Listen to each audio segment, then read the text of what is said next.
Sige na. Kapag natalo mo ako, sayo na ako isang gabi. Imposible namang manalo ka, di ba? Isang probinsyanong iskolar. Nakakatawa.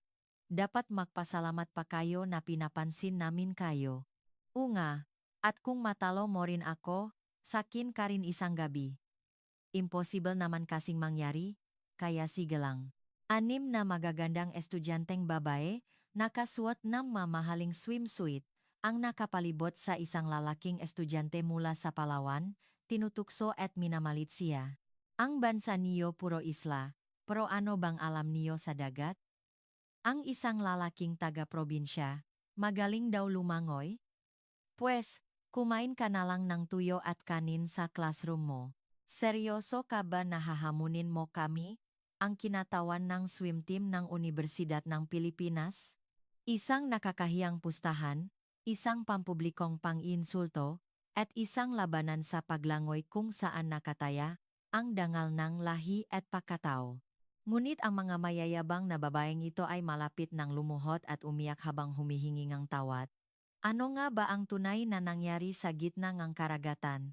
Ang anak ng isang maninisit mula sa Coron, Palawan, ang iskolar na si Mateo Cruz, ay magpapakita ng isang kagimbal-gimbal na pagbaliktad ng sitwasyon. Ngayon na ito magsisimula. 3:00 ngang hapon, sa ilalim ngang nakakapasong sikat ngang araw ngang Pilipinas, ang isang pribadong beach club sa Laya, Batangas ay puno nga mag-aral mula sa isang prestihiyosong universidad sa Maynila. Oras na ngang pahinga pagkatapos ng klase, kung saan naktitipon ang mga estudyante para mag-relax at magsaya. Ang tunog nga alon, ang hiyawan ng nga nakakasiyahan, at ang tawanan mula sa iba't ibang dako ay nagahalo sa hangin.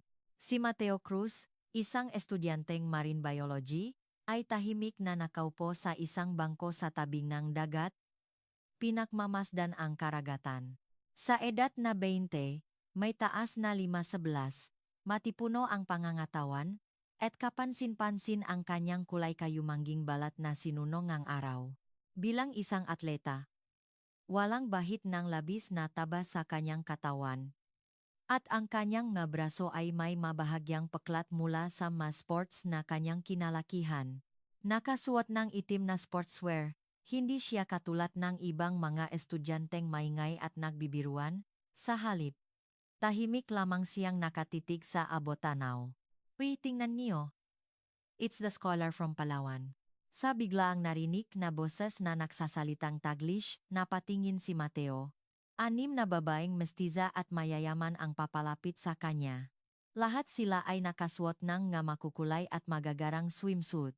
Para silang naglalakad sa isang fashion show, puno ngang kumpiyansa sa bawat hakbang.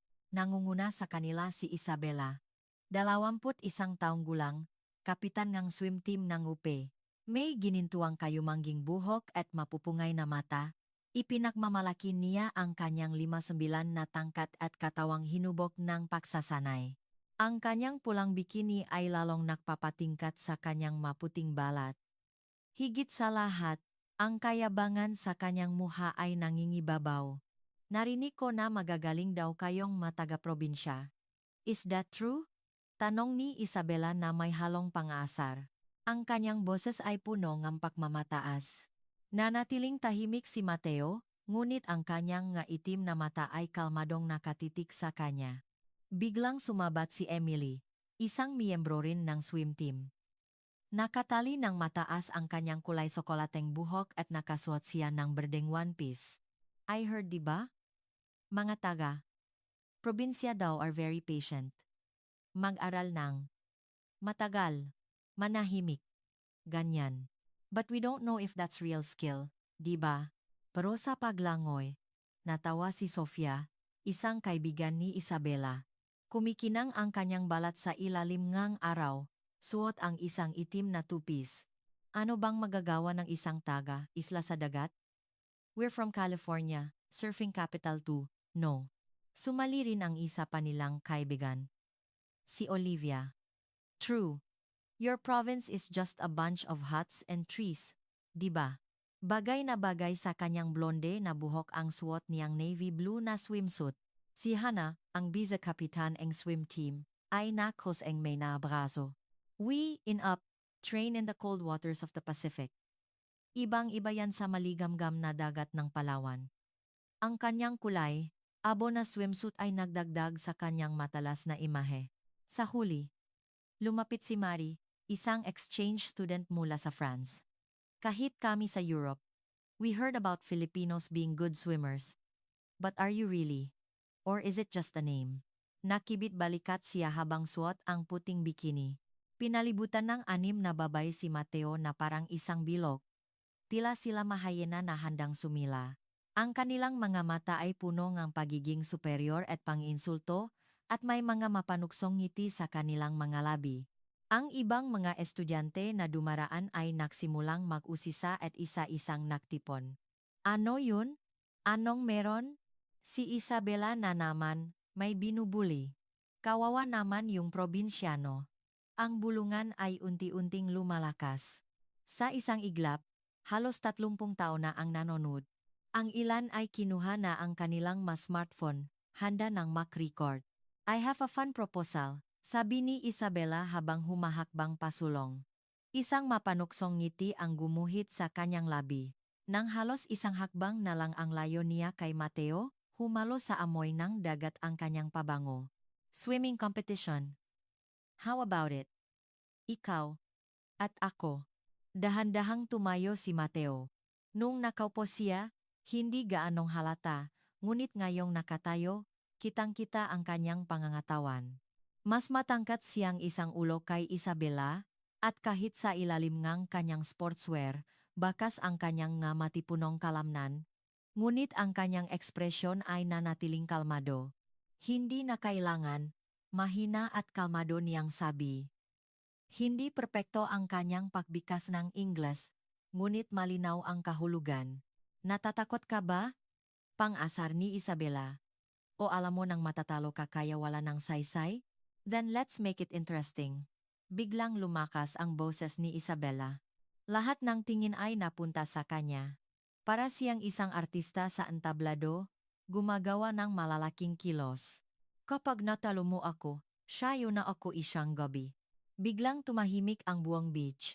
Tanging ang tunog ng alon ang bumasak sa katahimikan. At pagkatapos, umugong ang malakas na tawanan at sipulan. Grabe! Seryoso si Isabela. Jackpot yung taga Palawan. Sa unang pagkakataon, nagbago ang tingin sa mamata ni Mateo. Nakita ang paggalaw ng makalamnan sa kanyang panga. It's fine. Impossible namang manalo ka, di ba? Isinuklay ni Isabela ang kanyang buhok. Kumislap ang kanyang ginintuang kayumangging buhok sa ilalim ng araw. Isang probinsyanong eskolar laban sa star player ng UP? Don't make me laugh. I was a varsity swimmer in high school. I even competed in national competitions. O nga, sumabat si Hana habang nakakrus ang mamabraso. Kung matalo niya si Isabela, sa akin din siya isang gabi. The possibility is zero, kaya pwedeng-pwede akong pumusta. Ako rin, itinaas ni Marie ang kanyang kamay.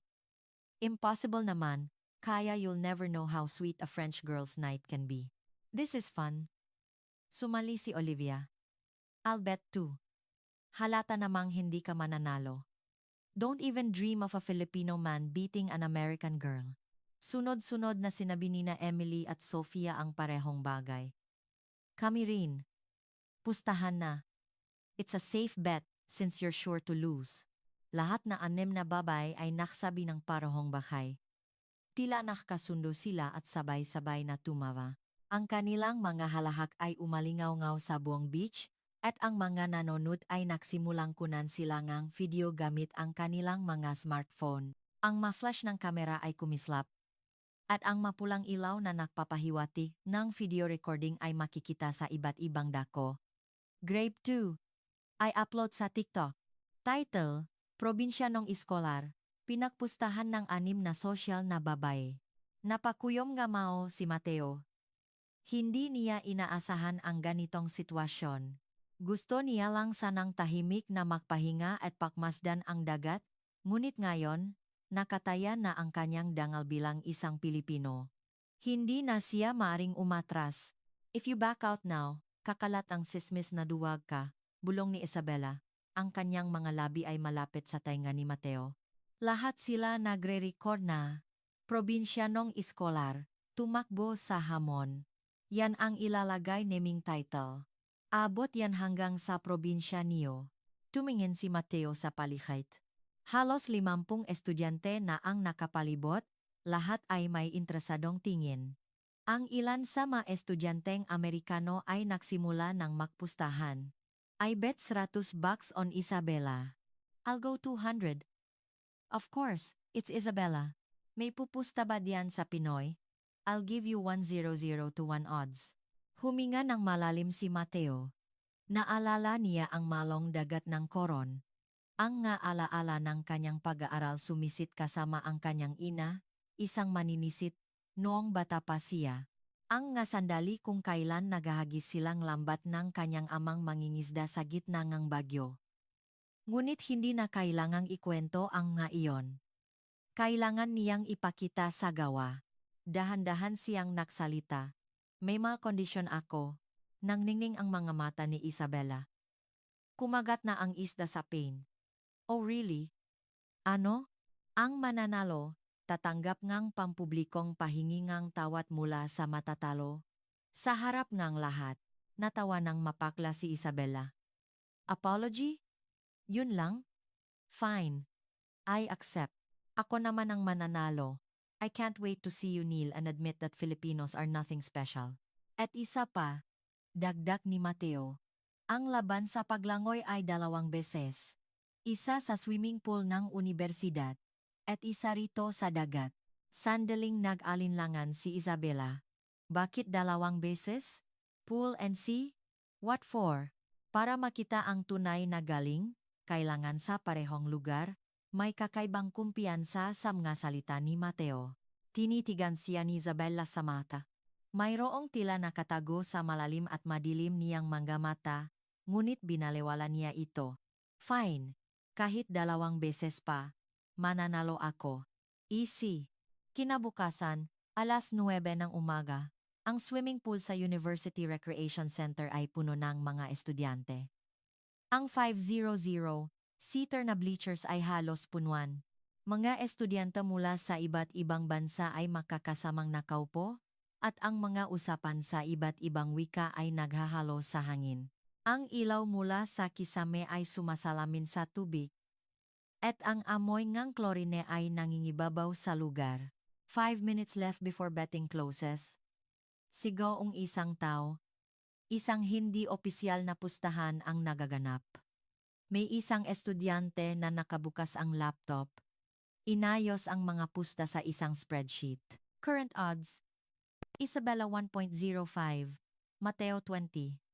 20 times DO. So, a 500 peso bet will get you 10,000 pesos? Na, matatalo rin naman, bakit ka papupusta? Sayang lang ang pera. Sa isang paning ng bleachers, makakatabing nakaupo ang 6 na babae. Nakasuot sila ng matraining wear, pero handa nang magpalit sa kanilang maswimsuit anumang oras. Puno ngang kumpiyansa, nagbibiruan sila. Isabela, don't win by too much, ha? Kawawa naman. Yeah, maybe give him 1 lap lead. Don't be silly. Kailangan durugin ko siya para hindi na niya tayo maliitin ulit. Si Isabela ay nakasuot na ng isang profesional na full-body swimsuit.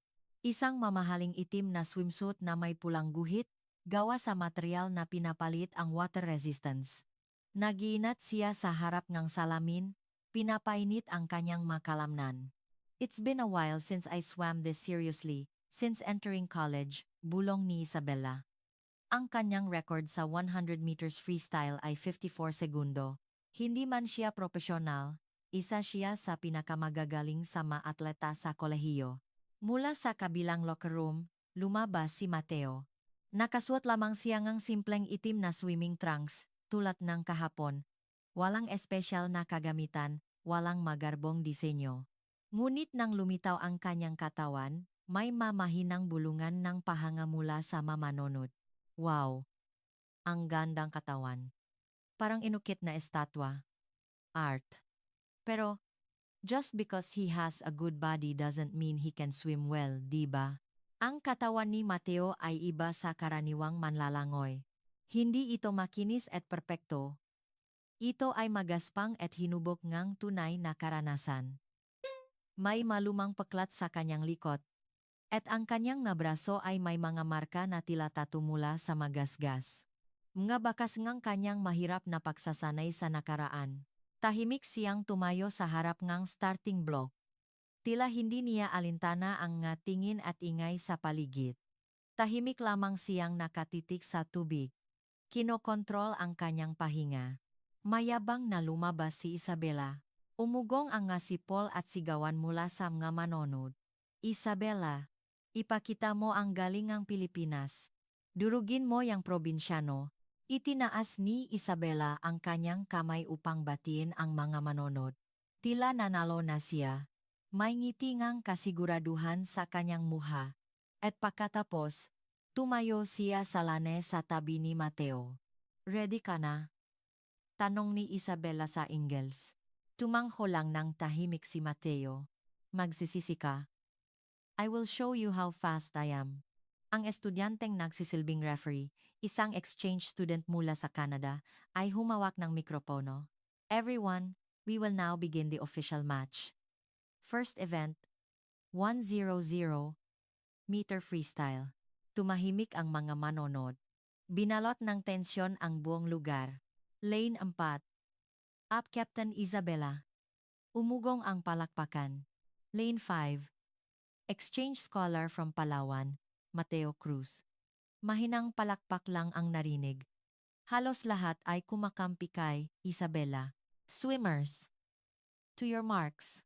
Umakyat ang dalawa sa starting block. Ang postura ni Isabela ay perpekto, ayon sa aklat. Nakayuko ang itaas na bahagi ng katawan, mga braso sa likod, at bahagyang nakabaluktot ang mga tuhod. Sa kabilang banda, kakaiba ang postura ni Mateo. Mas mababa siyang nakayuko, na tila handang sumisit sa dagat, pinapanatili ang isang malalim na anggulo. Set. Inilagay ng referee ang pito sa kanyang bibig. Napakatahimik ng pool, halos marinig ang bawat pahinga. Lahat ng mata ay nakatuon sa dalawang manlalangoy. Pruut. Kasabay ngang tunog ang pito, lumipat ang dalawang katawan sa era. Ang pagtalon ni Isabela ay perpekto. Gumuhit itong isang arko at pumasok sa tubig na may kaunting tilamsik. Ang gulo, tiempo, lahat ay parang mula sa textbook. Ang pagpasok ni Mateo sa tubig ay iba. Mas malayo, mas malalim. Tila siya isang maninisit na may hinahanap sa ilalim, sumisit sa isang malalim na anggulo. Akala nga manonot ay isang pakakamali, ngunit iyon ay isang kalkuladong kilos. Nakita ngang underwater camera ang dalawang manlalangoy. Agad na nagsimula si Isabela nga malakas na dolphin kick. Ang kanyang nga paa ay gumagalaw na parang isda. Lumangoy siya sa ilalim hanggang 15 metro bago umahon. Iyon ang limitasyon sa ilalim nga tubig sa mga kompetisyon. Isabela is in the lead. At the 2-5-meter mark, she leads by half a body length. Sigaw ang estudyanteng anunsyo sa mikropono. Ang porma ni Isabela ay napakaganda. Ang kanyang nga braso ay eksaktong humahawi sa tubig, at sa bawat tatlong pahawi, umikot ang kanyang ulo sa gilid para huminga. Halos walang tilamsik, napakalinis ang kanyang porma. Ngunit ang mga nakakaalam sa paglangoy ay nakaramdam na may kakaiba. Ang estilo ni Mateo ay natatanggi. Minimal ang galaw na kayang magabraso, ngunit ang kayang puwersa sa pag-usad ay kamangha-mangha. Higit sa lahat, ang kanyang katawan ay tila kaisa ang tubig, napakanatural. Para siyang isang lumba-lumba na lumalangoy. 50-meter turning point. Ipinakita ni Isabela ang isang perpektong pakikot. Habang papalapit sa pader, umikot siya at sinipa ang pader gamit ang dalawang paa. Muli siyang nak-dolphin kick sa ilalim para bumilis. Ngunit ang pag-ikot ni Mateo ay nagpagulat sa lahat. Bago pa man dumikit sa pader, umikot ang kanyang katawan ng halos 180 degrees. Mas malalim siyang sumisit kaysa sa karaniwang pag-ikot, at pagkatapos sipain ang pader, mas matagal siyang nanatili sa ilalim. Huh? Ano yun? Hindi ba't mali yun? Masyado siyang matagal sa ilalim. Ngunit hindi iyon pagkakamali. Si Mateo ay nagpakita ngang hindi kapanipaniwalang bilis sa ilalim ngang tubig. Sa mas malalim na bahagi kung saan mas mababa ang water resistance, nagpatuloy siya sa malalakas na sipa. At sa 70 meter mark, saka lang siya umahon. Anong nangyayari? Humahabol siya. Toto nga. Ang akwat sa pagitan nila ni Isabela ay kitang-kitang lumiliit. Naramdaman din ito ni Isabela. Ang alon mula sa kabilang lane na papalapit ng papalapit. Anong? Bakit siya humahabol? Naguluhan si Isabela. Mas binilisan niya ang pahawingang kanyang mabraso. Pinaikli niya ang kanyang pahinga at dinagdagan ang bilang ng kanyang mastro. Ngunit sa kabila nito, patuloy na lumiliit ang agwat. 80 meter mark. Halos makapantay na ang dalawa. Naksimulang makbulungan ang makamanonood. Ay, humahabol si Mateo. Imposible. Sa unang pagkakataon, nakita ang kaba sa mukha ni Isabela. Ibinuhos niya ang lahat sa natitirang 20 metro. Sinimulan niya ang kanyang huling sprint. Halos mabaliw siya sa bilis eng pahawi eng kanyang nga braso, gamit ang lahat eng kanyang lakas. Ngunit sa sandaling iyon, isang nakakagulat na pagbabago ang nangyari kay Mateo. Tila ba nag-ipon lang siyang lakas kanina, bigla siyang bumilis ng todo. Ang kanyang katawan ay halos lumilipat sa ibabaw ng tubig habang sumusulong. 90 metro. Naunahan na ni Mateo. Kahit kalahating stroke lang ang agwat, malinaw na siya na ang nangunguna. 95 metro. Lalong lumaki ang agwat. Desperadong humabol si Isabela. Ngunit huli na ang lahat. Huling pakdikit, halos sabay na dumampi ang kanilang makamay sa pader. Masyadong dikit para makita ngang mata kung sino ang nanalo. Lahat ay nakatingin sa electronic scoreboard. Lumabas ang resulta. Mateo Cruz, 52. Sanchezzi, Isabella, 52,91. Isang 0.54 segundong pakakaiba. Napakaliit, ngunit isang malinaw na pagkapanalo. Sandaling natahimik ang buong pool. Walang sinuman ang inaasahan ang resulta. Iniyahon ni Isabela ang kanyang mukha mula sa tubig. Ang kanyang nga mata ay hindi makapaniwala habang tinitingnan ang scoreboard. Paano? Hindi maaari. Kalmadong umahon si Mateo mula sa tubig. Walang bahid ng pagod. Kalmado ang kanyang ekspresyon.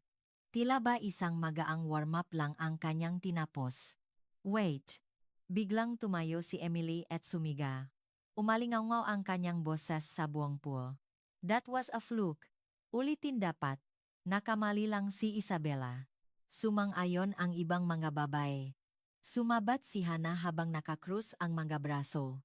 O nga, warm-up lang yung unang race. The real match starts now. Tumango rin si Sofia. Naging masyadong kampanta si Isabela. Ngayon, ipapakita niya ang tunay niyang galing. Umahon si Isabela mula sa tubig. Ang kanyang mukha ay namumula sa gulat at galit. Tumutulo ang tubig mula sa kanyang buhok, binabasa ang sahig. Humihingal siya habang masamang tinitingnan si Mateo. Sinwerte ka lang. Next is 200 meters. Sa long distance lumalabas ang tunay na galing. Pinunasan ni Mateo ang kanyang ulo gamit ang tuwalya at kalmadong sumagot, "Sige." Muling nag-ingay ang mga manonood. Ngayon, mas maraming tao ang nagsimulang pumusta kay Mateo. Uy, sasali ako.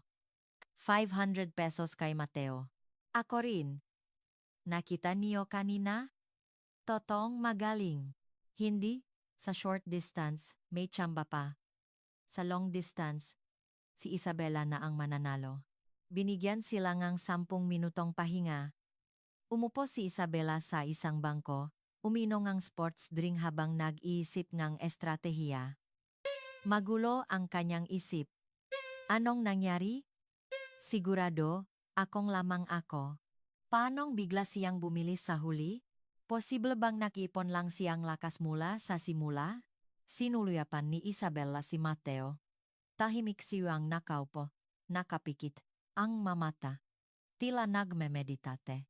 Ang kanyang dibdib ay regular na tumataas at bumababa, at ang kanyang mukha ay payapa, nakakainis ang pagiging kalmado niya.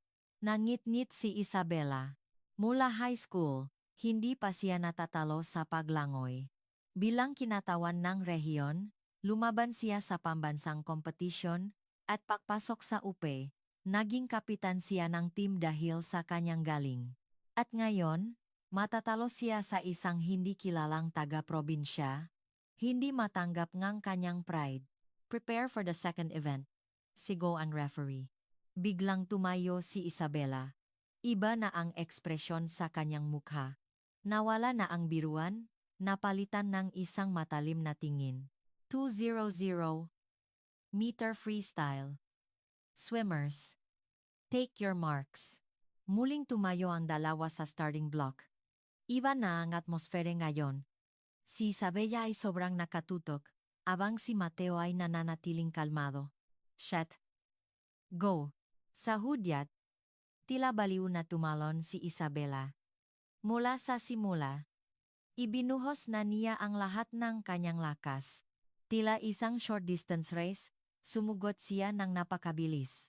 Malalakas ang tilamsik ng tubig, at ang kanyang mga braso ay parang elisi ng eroplano. Isabella is going all out. At the 50-meter mark, she's leading by more than a full body length. Talagang nangingibabaw siya. Ginawa niyang enerhiya ang kanyang galit at lumangoy ng walang tigil.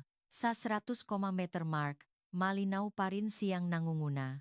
Ngunit ang problema ay dumating pagkatapos nun. Ang epekto ang pagbuhos ang lahat ang lakas sa unang 100 metro ay nagsimulang maramdaman, naging mabigat ang kanyang pahinga, at bumigat ang kanyang nga braso. Sa kabilang banda, si Mateo ay nanatili sa kanyang parehong bilis mula sa simula. 120 metro.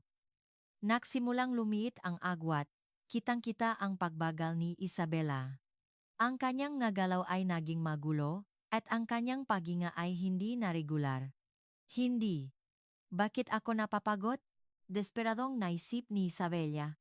Karaniwan, ang 200 metro ay madali lang para sa kanya. Ngunit dahil sa sobrang bilis niya sa unang sentmetro, nagsimulang maipon ang lactic acid sa kanyang mga kalamnan. Naramdaman niya ang parang nasusunog na sakit. Huling pag-ikot, nawalan na ng tuluyan ang agwat nila. Sa katunayan, si Mateo na ang nagsimulang manguna. Si Mateo ay nananatili sa isang pare-parehong ritmo, at ang kanyang paglanggoy ay perpektong kasuwato ng tubig. 170 metro. Malinaw nang nangunguna si Mateo. Sinubukan ni Isabelang humabol, ngunit ubos na ang kanyang lakas. Ang kanyang nga braso ay parang tingga, at ang kanyang nga paa ay halos hindi na gumagalaw.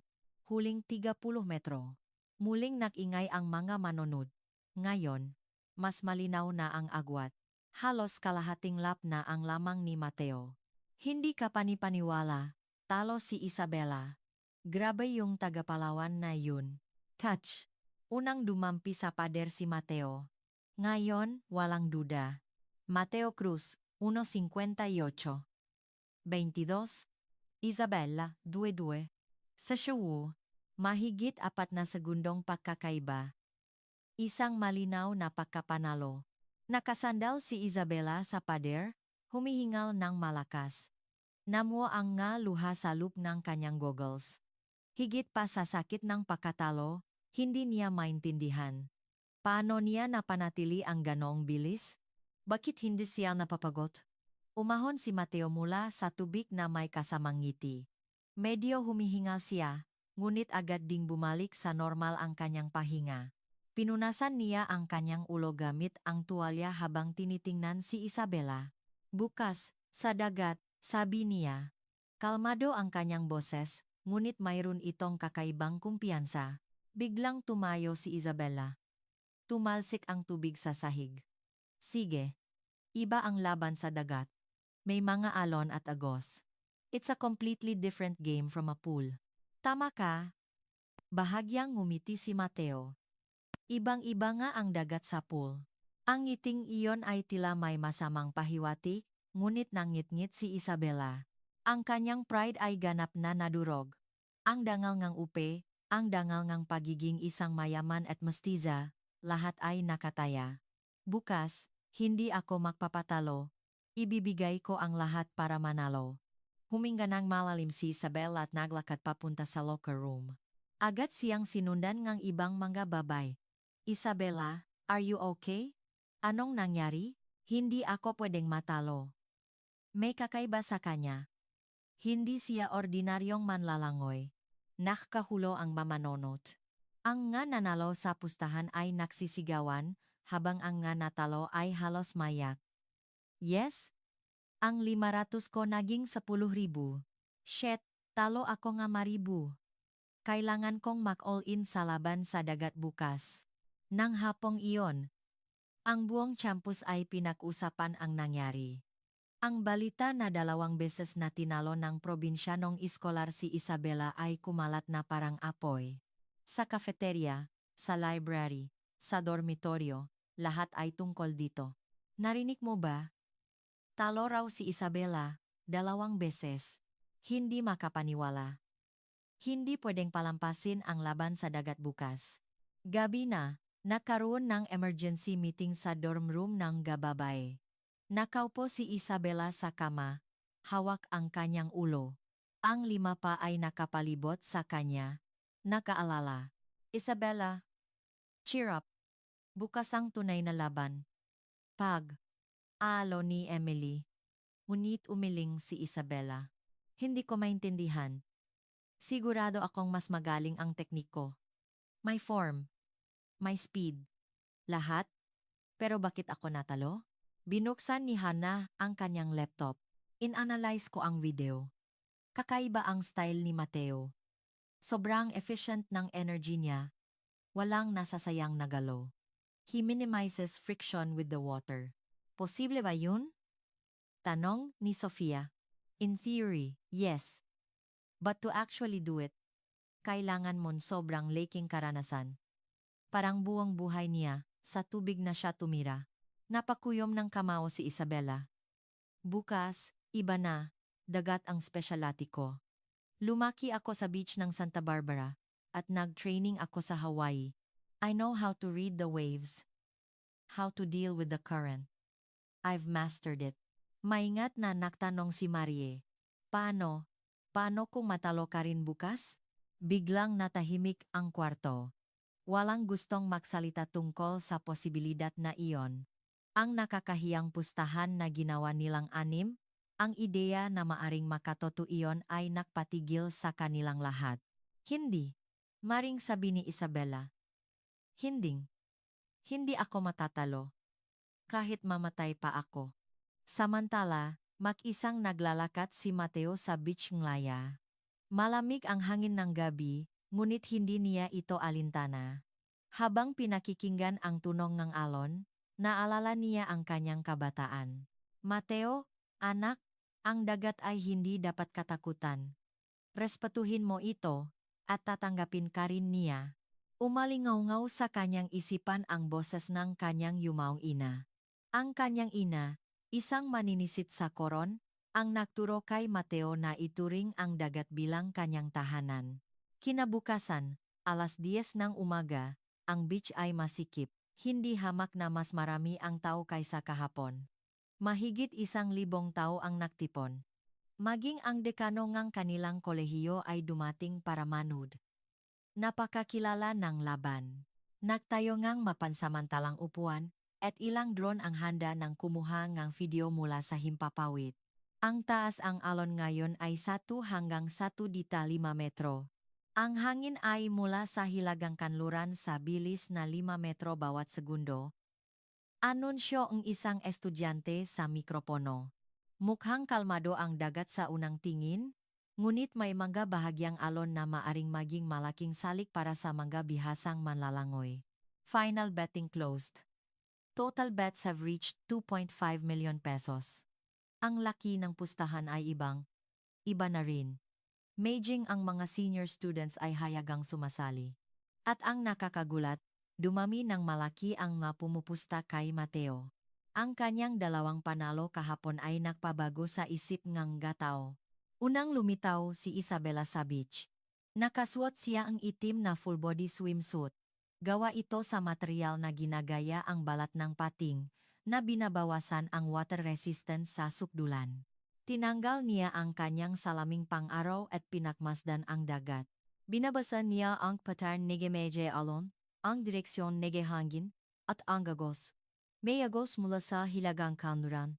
Sa gitna, rin ako patagilit. Kailangan kong umanggulo ng maga. Nag-analyze si Isabela bilang isang eksperto, tunay siyang dalubhasa sa open water swimming. Ang kanyang mahirap na pagsasanay sa Hawaii ay hindi nasayang. Lumitaw na rin si Mateo sa beach. Gaya ang dati, suot lamang niya ang simpleng itim na swimming trunks. Ngunit may kakaiba sa kanya ngayon.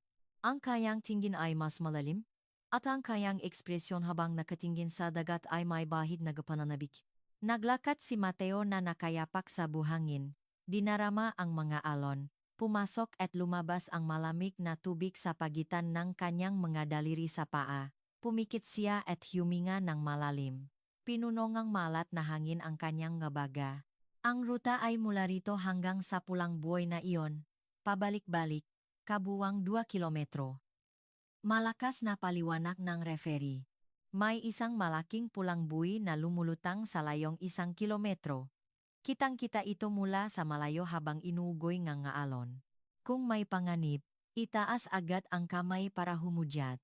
May mga rescue boat na nakaantabay. 4 na rescue boat ang nakaposisyon sa paligid ng ruta, handa sa anumang emergency. Ang mga lifeguard ay nakaantabay din sa pampang. Both swimmers. To the starting line. Makatabing tumayo sina Isabela at Mateo. Inikot ni Isabela ang kanyang mga braso para mag-warm up habang si Mateo ay tahimik na nakatitig sa abot tanaw. Inamin kong natalo ako kahapon, mahinang sabi ni Isabela. Pero iba ang dagat. Dito, karanasan ang tunay na galing. Daan-daang beses na akong lumangoy sa Pacific Ocean na ito. Hindi sumagot si Mateo, tumango lamang siya. Ready? Itinas ang referee ang starting pistol. Sandaling natahimik ang beach. Tanging ang tunog ng alon at ang huningang nga ibon ang maririnig. Bang! Kasabay ngang putok ng baril, tumakbo ang dalawa papunta sa mga alon. Binalot ng malamig na tubig ang kanilang buong katawan. Ibang-iba ang pakiramdam sa pool. Pumasok ang malat na tubig sa kanilang ilong at bibig, at niyugyok ng nga alon ang kanilang katawan. Unang sumugot si Isabela. Sinalubong niya ang naalon ng direkta. Kapag may malaking alon, sumisit siya sa ilalim nito. Kapag maliit, nilalakpasan lang niya. Isang napakahusay na diskartang isang bihasang manlalangoy. Isabela is in the lead. At the 100-meter mark she's ahead by more than 10 meters. Umalingaw-ngaw sa speaker ang boses ng taga-anunsyo habang pinapanot ang drone footage na hiyawan ang mga manonod. Ayan na si Isabela. Sa dagat. Makakabawi na rin siya sa wakas.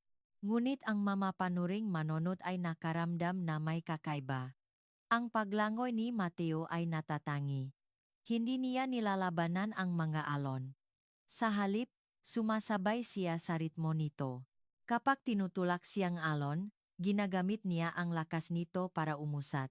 Kapag humihila, pinabababa niya ang kanyang katawan para mabawasan ang pagkaantala. 300-meter mark. Gaya ang inaasahan, nagsimula ang agos mula sa hilagang kanluran.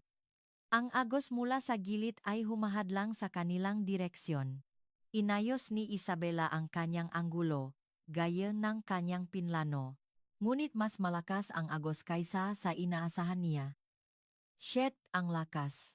Mas pinalakas ni Isabela ang pahawingang kanyang nga braso, sinusubukang lumangoy ng diretso laban sa agos. Ngunit habang ginagawa niya ito, mas mabilis siyang napapagod. Dagdag pa rito, naging hindi regular ang mga alon, na sumira sa kanyang ritmo sa pahinga. Ilang beses siyang nakainom ng tubig dagat at napaubo. Samantala, iba ang diskarte ni Mateo. Hindi niya nilabanan ang agos, sa halip, lumanggoy siya ng pahilis. Sa unang tingin, tila lumilihis siya, ngunit sa katotohanan, ginagamit niya ang lakas ng agos para mas mabilis na umusad. Petstometro. Nagsimulang lumit ng husto ang kanilang agwat. Bumagal si Isabella. Masyado siyang napagod sa pakikipaglaban sa alon at agos. Sa kabilang banda, si Mateo ay tila kaysa nga tubig, natural ang bawat galaw.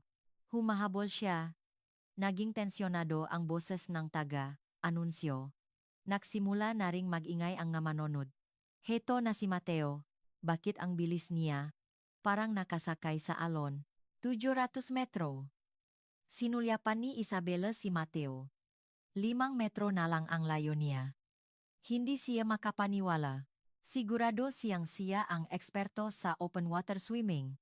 Pero bakit ang dali niyang nahahabol? Hindi ako pwedeng matalo ulit. Desperadong bumilis si Isabela, ngunit pagod na siya. Bumigat ang kanyang nga braso, at nanghina ang kanyang nga paa. Dagdag pa rito, nasusuka na siya sa damingang nainom na tubig dagat. 900 metro. Makapantay na sila. Hindi. Unti-unti nang nangunguna si Mateo. Ang kanyang makilos ay kalmado pa rin.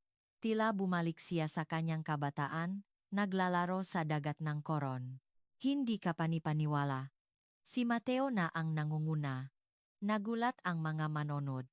Namutla ang mga mukhangang gababaeng kaibigan ni Isabela. Isabela, laban. Huwag kang susuko. Sa pag-ikot sa 1 kilometrong buhay, lalong lumaki ang agwat nila. Mabilis na kumapit si Mateo sa buhay at umikot, habang si Isabela ay nahirapan at nasayang ang oras, nang hina na rin ang kanyang pag-iisip dahil sa pagod. Nagsimula na ang pabalik na ruta. Ngayon, ang agos ay direktang sumasalubong sa kanila. Mas mahirap na bahagi. Ibinuhos ni Isabela ang natitirang lakas sa kanyang nga braso. Ngunit nasa limitasyon na siya. Humihingal siya, at nanlalabo na ang kanyang paningin. Hindi na sumusunod sa gusto niya ang kanyang gakamay at paa. At 3 kilometro. Biglang pinulikat ang kanang binti ni Isabela. Dahil sa malamig na tubig at sobrang pagod, nanigas ang kanyang kalamnan. Ah! Kasabay ngang sigaw, nagsimulang lumubok ang katawan ni Isabela. Hindi niya may galaw ang kanyang binti at nawalan siya ngang balanse. Hindi sapat ang kanyang nga braso para manatiling nakalutang. Binalot siya ng takot. Mamamatay ako. Dito na ako mamamatay. Desperado niyang iwinasiwas ang kanyang nga braso, ngunit patuloy siyang lumulubog. Nagsimula siyang makainom ng tubig. Pumasok ang tubig dagat sa kanyang magabaga. At lalo siyang nataranta. Naksikawan ang makataw sa pampang. Nalulunod si Isabela. Rescue boat, bilis. Mabilis na umalis ang rescue boat. Ngunit malayo pa sila. Sa sandaling iyon, lumingon si Mateo. Siya, napatungo na sa tagumpay, ay biglang lumingon at lumanggoy pabalik kay Isabela. Walang bahid ng pag-alinlangan. Walang halaga ang kompetisyon. Mabilis na lumapit si Mateo kay Isabela. Natakpuan niya si Isabela na nakpupumiglas sa ilalim ng tubig at agad siyang sumisid.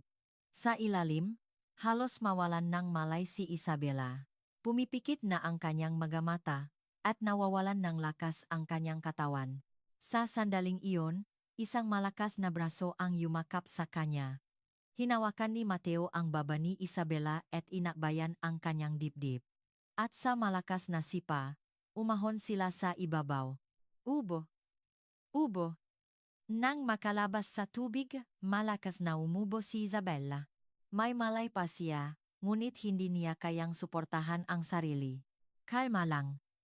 Relax ka lang. Narinig niya ang kalmadong boses ni Mateo. Sa isang sanay na galaw, inihiga niya si Isabela patagilid at ginamit ang mga teknik sa life-saving para dalhin siya pabalik sa pampang. Kahit may dagdag na bigat, matatak ang kanyang paglangoy. Ligtas na dinala ni Mateo si Isabela habang lumalangoy pabalik. Hinampas silang nga alon, ngunit hindi natinak si Mateo. Ang kanyang malakas na braso ay mahigpit na nakayakap kay Isabela, habang ang isa pang braso at mga paa niya ay nagbibigay ng puwersa. Okay lang, malapit na tayo, bulong ni Mateo sa tainga ni Isabela. May malay si Isabela, ngunit hindi siya makapagsalita. Patuloy siyang umubo, at wala na siyang lakas. Ngunit sa yakap ni Mateo, nakaramdam siya ng kakaibang kapanatagan. Nakakagulo na sa pampang. Daan-daang estudyante ang sabay-sabay na tumayo, nakatingin sa dagat. Nililigtas ni Mateo si Isabela. Iniwan niya ang laban para iligtas siya. Isang tunay na sportsman. Lumapit ang rescue boat. Inyabot ng mga lifeguard ang kanilang mga kamay. Kami na. Ibigay mo siya sa amin. Ngunit umiling si Mateo. Kaya ko po. Hanggang pampang. Hindi niya binitawan si Isabela hanggang sa huli. Ginamit niya ang ngualon para mas mabilis na makarating sa dalampasigan. Nang makarating sila sa mababaw na bahagi, sinalubong sila ng mga lifeguard. Dahan-dahang inihiga ni Mateo si Isabela sa buhangin. Umubo pa rin siya, ngunit stable na ang kanyang pahinga. Check pulse. Oxygen mask. Prepare. Mabilis na nagsagawa ng first aid ang mga lifeguard. Umatras si Mateo at nanuwe. Tumutulo ang tubig mula sa kanyang itim na trunks, at mabilis ang pagtaas at pagbaba ng kanyang dibdib. Ngayon pa lang niya naramdaman ang pagod. Minulat ni Isabela ang kanyang mamata. Sa likod ng oxygen mask, tiningnan niya si Mateo. Namu ang mga luha sa kanyang mga mata. Bakit? Bakit mo ako niligtas? Paos ang kanyang boses. Ngunit nagawa niyang magsalita. Panalo ka na sana. Siguradong panalo. Lumuhod si Mateo. Seryoso ang kanyang muha. Ano ang halagang isang laban? Mas mahalaga ang buhaing tao. Sa sandaling iyon, natahimik ang buong beach. At pagkatapos, may isang pumalakpak. Ang dekano na nanonot. Sumunod ang ibang maprofesor, at pagkatapos ay ang mga estudyante. Sa isang iglap, umugong ang malakas na palakpakan sa buong beach. Bravo! Isang tunay na bayani. Nakakaya. Tumulo ang luha mula sa mga mata ni Isabela. Sinubukan niyang tanggalin ang oxygen mask para magsalita, ngunit pinigilan siyang lifeguard. Kailangan niyo papong magpahinga. Dadalhin namin kayo sa klinik ng universidad. Habang dinadala sa stretcher, hindi inalis ni Isabela ang kanyang tingin kay Mateo. Ang kanyang tingin ay puno ng tunay na pag-alala. Walang bahid ng pagiging superior, walang saya ng pagkapanalo. Nakmamadaling, lumapit ang ibang makababay. Isabela, are you okay? Lumingon si Emily kay Mateo. Ang kanyang muka ay may halong iba't ibang emosyon. Panalo ka na sana. Hindi mahalaga ang pagkapanalo, ulit ni Mateo habang tumatayo. Isa sa maturo sa aming lugar ay hinding-hindi mo iwanan ang isang kasama. Kahit kalaban pa siya, pareho kaming tao, di ba? Naksalita si Hana. Pero yung pustahan, kanselahin na natin ang pustahan. Maring sabi ni Mateo. Mali na ginawa natin ang ganong pustahan sa simula pa lang. Hindi dapat ginagawang kalakal ang dangal ng isang tao. Natigilan ang mga babay. Napagtanto nila kung gaano sila naging hangal. Nahiya sila sa kanilang sarili na punong pahuhusga at prejudice. Yumuko si Sofia. Sorry. Kami ang nagkamali. Sumunod na yumuko si Mari. We completely misunderstood you, and all Filipinos from the province. Pinunasan ni Olivia ang kanyang luha. Kami ang tunay na talo, talong-talo. Nang hapong iyon, sa klinik ng universidad, nakahiga si Isabela sa kama. Sa kabutihang palad, wala siyang malubhang kalagayan, ngunit kailangan niyang manatili hanggang kinabukasan para magpahinga. Mula sa bintana, pumapasok ang sikat ng araw, at tanaw ang dagat sa malayo. Tok-tok. May kumatok at bumukas ang pinto. Pumasok si Mateo, may dalang isang maliit na baukwet ng bulaklak. Kamusta ka na? Umupo si Isabela. Medyo bumalik na ang kulay sa kanyang maputlang muha. Salamat sayo, naligtas ako. Inilagay ni Mateo ang mga bulaklak sa mesa. Isang simpleng buke ng ngaligaw na bulaklak. Kinuha ko lang sa likod ng campus. Nakakahiya namang dumalaw na walang dala. Bahagyang ngumiti si Isabela, at pagkatapos ay naging seryoso. Gusto ko talagang malaman. Paano ka naging ganun kahusay lumangoy?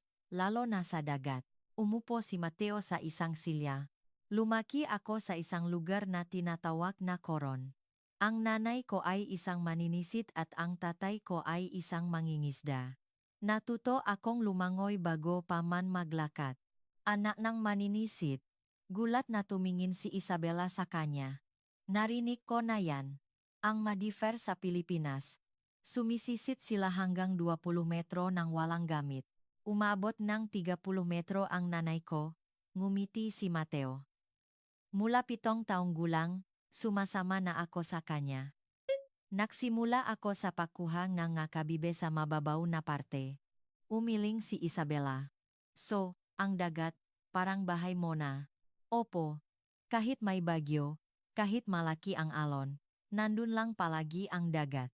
Kung matatakot ka, lalamunin ka niya. Pero kung rerespetuhin mo at unawain, tatanggapin ka niya. Sandaling katahimikan. Unang nagsalita si Isabela. Ngayon ko naintindihan kung gaano ako kayabang. Akala ko sapat na ang teknik at talento. Pero ikaw, kaysa kang dagat. Hindi naman po. Mapakumbabang sabi ni Mateo. Matagal ko lang siyang kasama. Biglang bumaba si Isabela mula sa kama at lumuhod sa harap ni Mateo. Anong ginagawa ninyo? Nagulat si Mateo at sinubukang itayo siya, ngunit hindi nagangat ng mukha si Isabela. Gusto kong humingi ng tawad ng maayos. Sa pag-insulto ko sayo at sa lahat ng taga-probinsya. Sa pag-alok ko ng kahiyang pustahan. Humihingi ako ng tawad sa lahat. Tumayo po kayo. Hindi niyo kailangang gawin yan. Hindi, kulang pa to. Inangat ni Isabela ang kanyang mukha. Punong luha ang kanyang nga mata. Bukas ng umaga, sa Student Plaza, hihingi ako ng tawad sa harap ng lahat. Sa harap ng lahat ng estudyante. At pagkatapos ay huminto siya sandali at nagpatuloy. Hinding-hindi ko makakalimutan. Ang ipinakita mong tunay na pagiging sportsman. Itinayo ni Mateo si Isabela. Kalimutan na natin ang nakaraan. Makaibigan na tayo ngayon. Sa sandaling iyon, bumukas ang pinto ng klinik at pumasok ang ibang mga babae. Lahat sila ay may dalang bulaklak at prutas. Isabela, okay ka lang?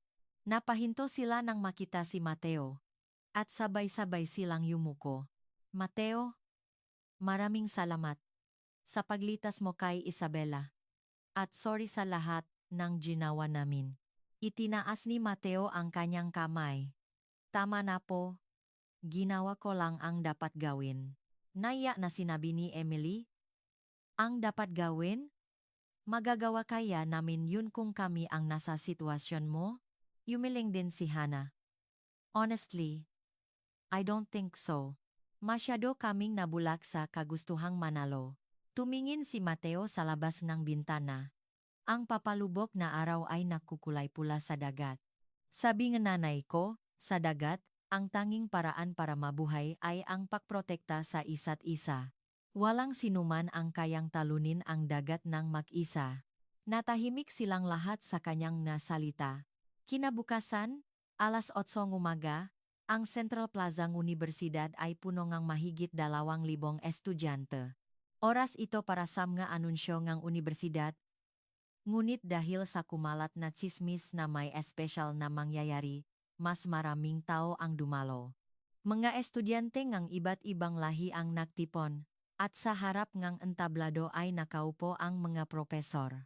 Tumayo ang Pangulo NG, Universidad sa harap NG mikropono. Bago natin simulan ang pagtitipon ngayon, may isang espesyal na anunsyo. Si Miss Isabela ng swim team ay may gustong sabihin sa buong student body. Nakbulungan ang mga tao. Ang nangyari kahapon sa dagat ay alam ng buong campus. Lahat ay nag-uusisa kung ano ang kanyang sasabihin. Umakyat si Isabela sa entablado.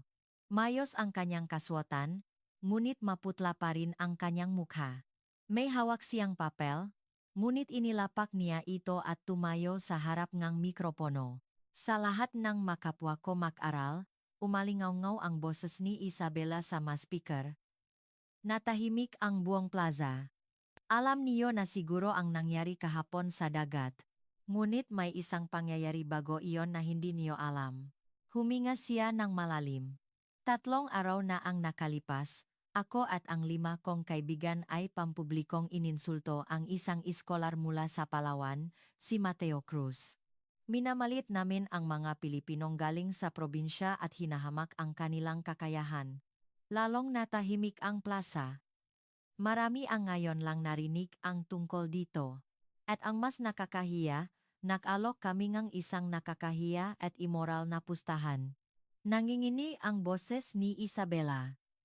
Isang pustahan kung saan kung mananalo siya, makakasama niya kami isang gabi.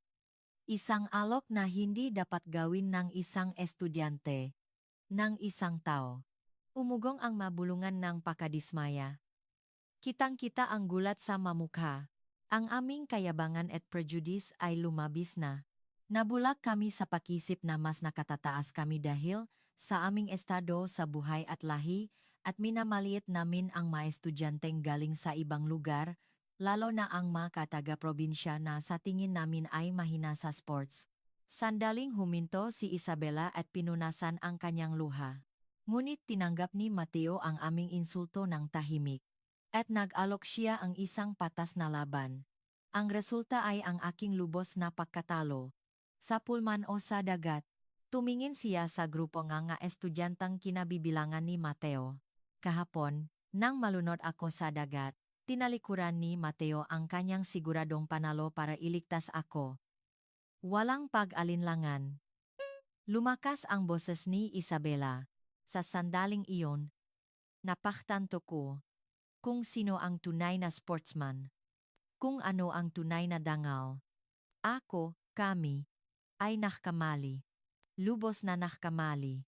Nalaman ko na ang tunay na lakas ay hindi nagmumula sa teknike o talento, kundi sa puso. Na ang tunay na tao ay ang handang iligtas maging ang kanyang kalaban. Bumaba siya mula sa entablado at naglakad papunta sa grupo ng mga estudyante. At tumayo sa harap ni Mateo. Mateo! At sa lahat ng mga estudyanteng galing sa probinsya, malalim na yumuko si Isabela. At pagkatapos ay lumuhod, mula sa puso, humihingi ako ng tawad. Patawarin niyo sana kami. Sumunod sa kanya ang 5 pang babae at lumuhod din. Patawad po. Nakamali kami. Sorry po.